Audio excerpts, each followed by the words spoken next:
ॐ भूर्भुवः स्वः तत्सवितुर्वरेण्यं भर्गो देवस्य धीमहि धियो यो नः प्रचोदयात्। ओम परमात्मने नमः। यज्ञ के लिए ब्राह्मण आदि वर्णों तथा अन्न की सृष्टि, मरीचि आदि प्रजापति, रुद्र तथा स्वयंभुव मनु आदि की उत्पत्ति और उनकी संतान परंपरा का वर्णन।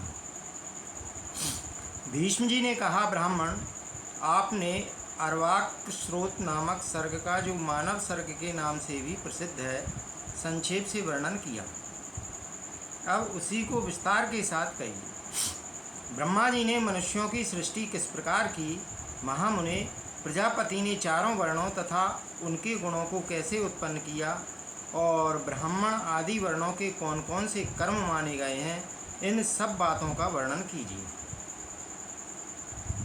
पुलस्त जी बोले, कुलश्रेष्ठ सृष्टि की इच्छा रखने वाले ब्रह्मा जी ने ब्राह्मण, क्षत्रिय, वैश्य और शूद्र, इन चार वर्णों को उत्पन्न किया।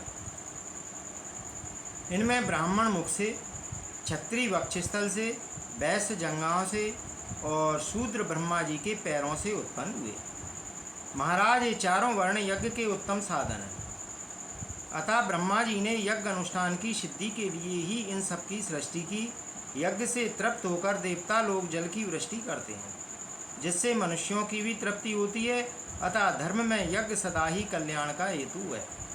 जो लोग सदा अपने वर्णोचित कर्म में लगे रहते हैं, जिन्होंने धर्म विरुद्ध आचरणों का परित्याग कर दिया है, तथा जो सन्मार्ग पर चलने वाले हैं, वे श्रेष्ठ मनुष्य यज्ञ का यथावत अनुष्ठान करते हैं। राजन, यज्ञ के द्वारा मनुष्य इस मानव देह के त्याग के पश्चात स्वर्ग और अपवर्ग भी प्राप्त कर सकते हैं, तथा और भी जिस जिस स्थान को पाने की उन्हें इच्छा हो, उसी में वे जा सकते हैं। नृपश्रेष्ठ ब्रह्मा जी के द्वारा चातुर्य वर्ण व्यवस्था के अनुसार रची हुई प्रजा उत्तम श्रद्धा के साथ श्रेष्ठ आचार का पालन करने लगी।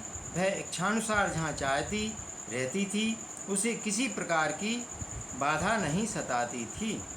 समस्त प्रजा का अंतःकरण शुद्ध था। वह स्वभाव से ही परम पवित्र थी। धर्म अनुष्ठान के कारण उसकी पवित्रता और भी बढ़ गई थी। प्रजा के पवित्र अंतःकरण में भगवान श्री हरि का निवास होने के कारण सबको शुद्ध ज्ञान प्राप्त होता था, जिससे वह लोग श्री हरि के पर ब्रह्म नामक परम पद का साक्षात्कार कर लेते थे। तदंतर प्रजा जीविका के साधन, उद्योग धंधे और खेती आदि का काम करने लगी। राजन, धान, जौ, गेहूँ, छोटे धान, तिल, कंगनी, ज्वार, कोदों, चना, उड़द, मूंग, मसूर, मटर, कुल्थी, अरहर, चना और सन, ये 17 ग्रामीण अन्नों की जातियां हैं। ग्रामीण और जंगली दोनों प्रकार के मिलाकर 14 अन्न यज्ञ के उपयोग में आने वाले माने गए। उनके नाम ये हैं: धान, जौ, उड़द, गेहूँ, महीन, धान, तिल, सातवीं कंगनी और 8वीं कुल्थी, ये ग्रामीण अन्न हैं।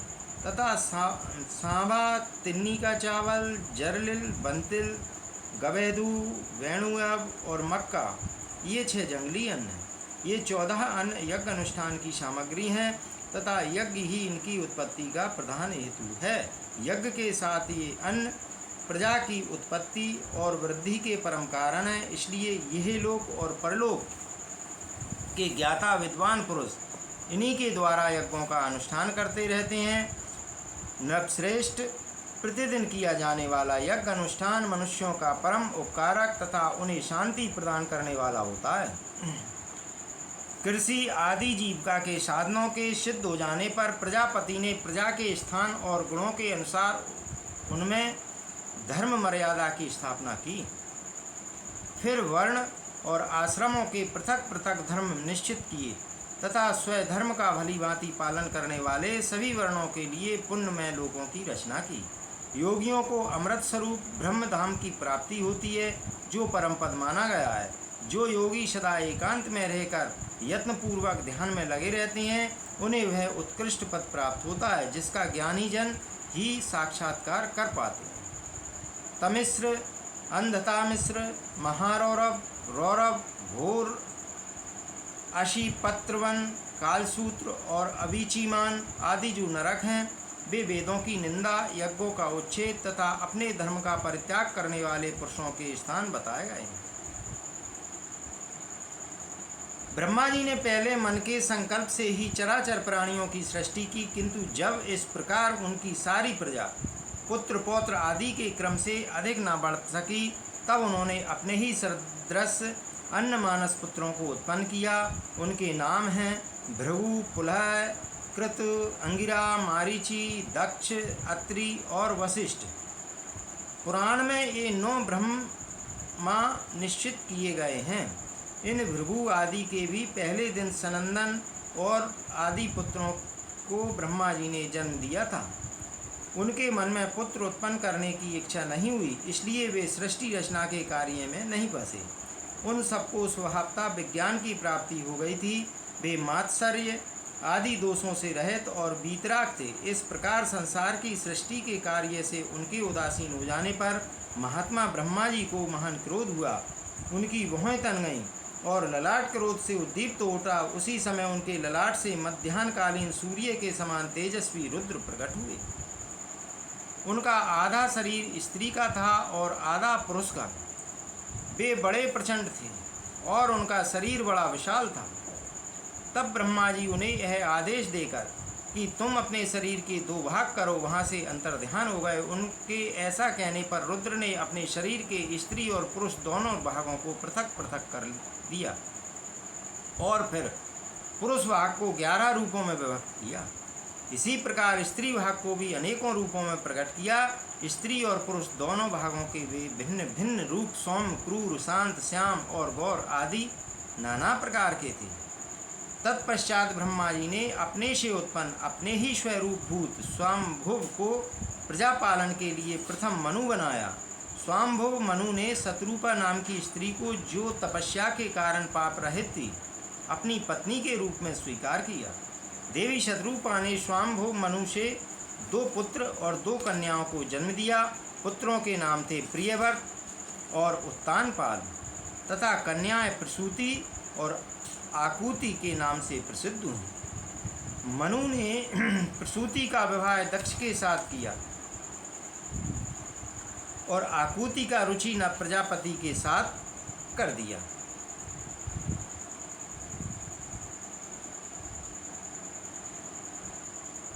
दक्ष ने प्रसूति के गर्भ से 24 कन्याएं उत्पन्न की।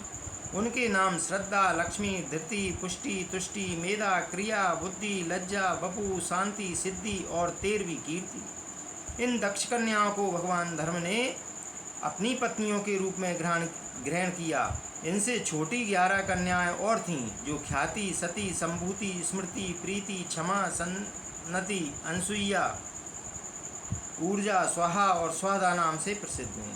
नृपश्रेष्ठ इन ख्याति आदि कन्याओं को क्रमशः भृगु, शिव, मारीचि, अंगिरा और मैंने, पुलस्त्य तथा पुलह, कृत, अत्रि, वशिष्ठ, अग्नि तथा पितरों ने ग्रहण किया। श्रद्धा ने काम को, लक्ष्मी ने दर्प को, धृति ने नियम को, तुष्टि ने संतोष को और पुष्टि ने लोभ को जन्म दी। मेधा ने श्रुत को, क्रिया ने दंड, नय और विनय को, बुद्धि ने बोध को, लज्जा ने विनय को, वपु ने अपने पुत्र व्यवसाय को, शांति ने क्षेम को, सिद्धि ने सुख को और कीर्ति ने यश को उत्पन्न किया। ये ही धर्म के पुत्र हैं। काम से उसकी पत्नी नंदी ने हर्ष नामक पुत्र को जन्म दिया। वह धर्म का पौत्र था। भृगु की पत्नी ख्याति ने लक्ष्मी को जन्म दिया, जो देवादिदेव भगवान नारायण की पत्नी है। और भगवान रुद्र ने दक्षसुता सती को पत्नी रूप में ग्रहण किया, जिन्होंने अपने पिता पर खींचकर शरीर त्याग दिया। अधर्म की स्त्री का नाम हिंसा है। उससे अनृत नामक पुत्र और निकृति नाम वाली कन्याएं उत्पत्ति हुई। फिर उन दोनों ने भय और नरक नामक पुत्र और माया तथा वेदना नाम की कन्याओं को उत्पन्न किया। माया वह की और वेदना नरक की पत्नी हुई।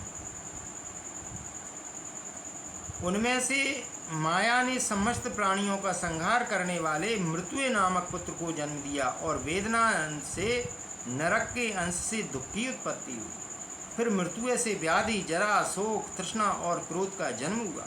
ये सभी अधर्म स्वरूप हैं और दुखोत्तर नाम से प्रसिद्ध हैं। इनके ना कोई स्त्री है, ना कोई पुत्र है। ये सबके सब नैशिष्ट ब्रह्मचारी हैं। राजकुमार भीष्म ये ब्रह्मा जी के रौद्र रूप हैं और ये ही संसार के नित्य प्रलय कारण होते हैं।